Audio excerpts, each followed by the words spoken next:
comment renvoyer des données à partir d'une liste déroulante. Exemple, j'ai ici une liste déroulante, je sélectionne par exemple n'importe quel numéro et ce que je souhaite c'est renvoyer la donnée se trouvant à droite de cette matrice. Si maintenant je rajoute un numéro et un code lié, 1015 par exemple, ce que je souhaite c'est avoir cette liste dynamique, comme on peut le constater, et que la donnée qui se trouve dans la colonne code soit renvoyée. Je vais donc refaire ce travail juste en dessous, donc je vais quadriller mon travail, lui affecter une petite couleur, afin d'avoir un meilleur visuel. Voilà. Donc là, dans un premier temps, je vais devoir donner un nom à cette rubrique, à cette plage de cellules, dans la colonne B que j'ai appelée en titre num. Donc pour ne pas confondre avec le travail préalable que j'ai fait, dans un premier temps, je vais lui affecter un autre nom. Donc je vais l'appeler code 1. Voilà.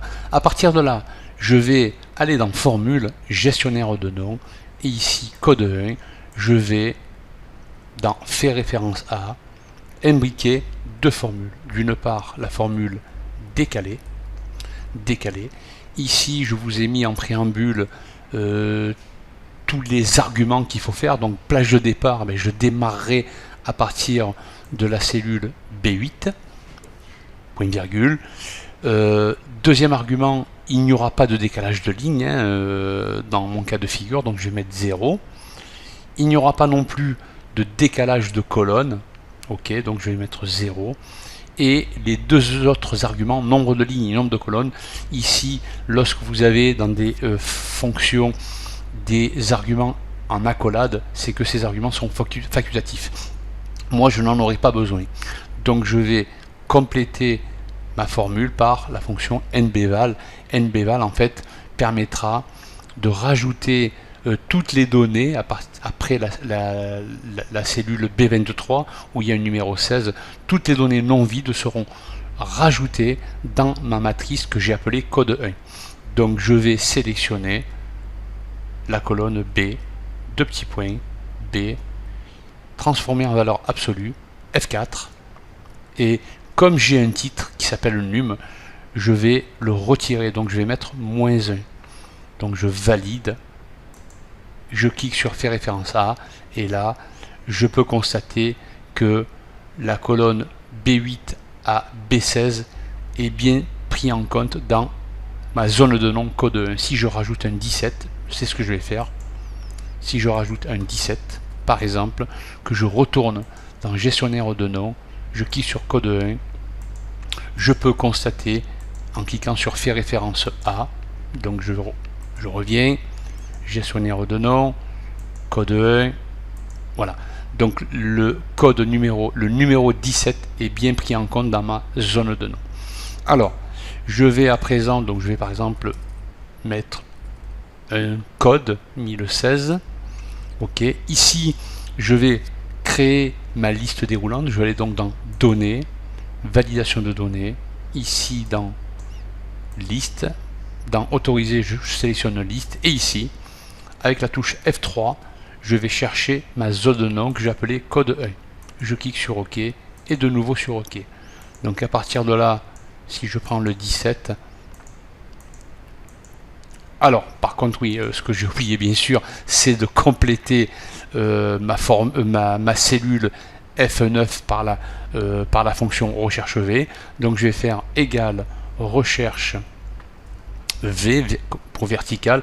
La valeur cherchée, c'est ni plus ni moins que la donnée qui se trouvera dans ma liste déroulante. Table et matrice, je vais sélectionner complètement la colonne B et la colonne C. Donc je vais taper B, deux petits points, C, point virgule, pour avoir le nouvel argument. Donc la donnée que je souhaite renvoyer se trouve dans la deuxième colonne, donc je vais taper 2, point virgule, et je veux une correspondance exacte, donc je vais mettre faux. Je ferme, et là, 1016 apparaît bien. Donc là, par exemple, si je rajoute un code 18, un numéro 18 et un code 1017, je vais voir en effet mon numéro apparaît bien et mon code apparaît bien. Donc ensuite il suffit juste de customiser, gras et centré. Alors maintenant, que se passe-t-il si mes données que je souhaitais renvoyer ne se trouvent pas à droite de ma matrice mais se trouvent à gauche de ma matrice? C'est ce que nous allons voir dans cette matrice. Donc dans le cas où les données à renvoyer se trouvent à droite de la matrice et non pas à gauche comme précédemment, la fonction recherche V dans ce cas de figure a ses limites. Donc je ne pourrai pas utiliser la fonction recherche V, mais je vais devoir utiliser une imbrication de deux fonctions, index et equiv. C'est ce que j'ai fait ici. Alors je vais m'abstenir de créer de nouveau ma liste déroulante dynamique, hein, c'est exactement la même chose que antérieurement.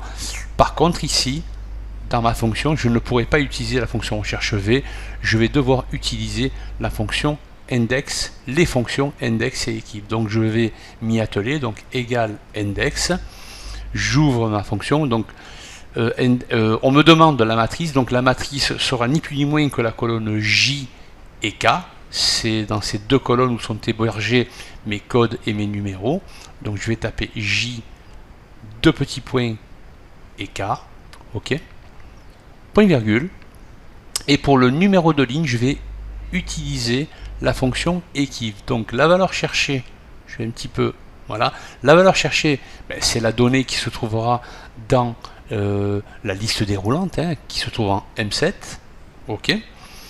Par la suite, je vais devoir aller chercher le tableau, hein, ou la matrice qui héberge ce numéro, ben, c'est ni plus ni moins que la comment dirais-je, que la colonne K. Donc je vais taper K, deux petits points, K. J'aurais pu sélectionner directement la colonne, hein. Donc par la suite, point virgule, autre argument, je souhaite une correspondance exacte, donc je vais mettre 0. Je ferme ma fonction equiv pour revenir dans ma fonction index, et Excel me demande, en revenant dans la fonction index, où se trouve la donnée que je souhaite renvoyer. Eh bien, je souhaite, par rapport à la matrice de départ, hein, de la fonction index, hein, je vous rappelle J et K, eh bien, la donnée que je souhaite renvoyer se trouve dans la première colonne, donc je vais mettre 1. Alors j'ai oublié, non, j'ai rien oublié apparemment, donc je vais mettre 1, je ferme la fonction index. Ah oui, j'avais oublié un élément qui est ici dans la fonction, je reviens dans la fonction, point virgule, donc je ferme, voilà.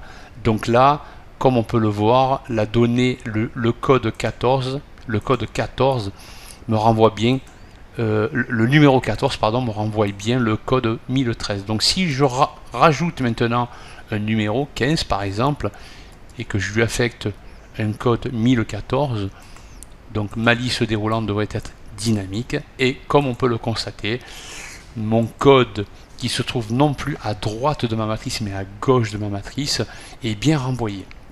Alors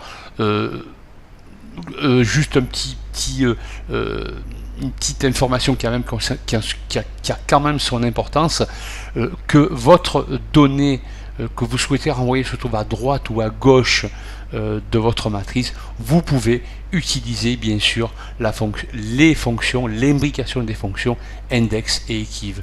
Voilà, donc j'espère que ce petit tutoriel vous aura plu, et quant à moi je vous donne rendez-vous dans un prochain tutoriel. Merci et au revoir.